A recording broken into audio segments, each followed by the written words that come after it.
này cho em, ta bỏ ta chưa nửa cuộc tình, thấy đam mê thề xác cắm đầy, tiếc nữa cho dù ân tình nghe đắng cay.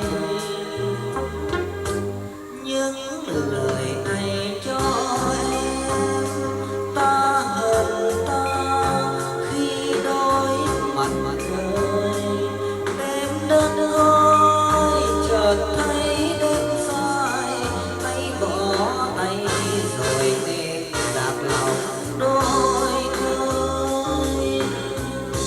Từ đó đôi mình buông xuôi tất cả như hai kẻ đàn.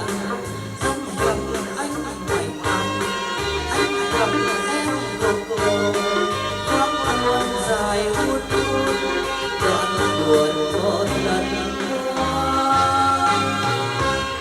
Những lời này cho em, ta đợi ta khắc khoải nửa đời, thôi đam mê thề xác giá rời, chết giữa đỏ đầy khi tàn mong em.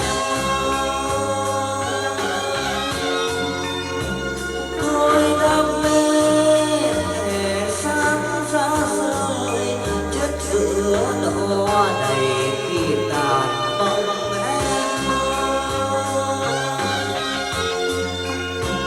Thôi đam mê thề xác giá rời, chết giữa đỏ đầy khi tàn mong.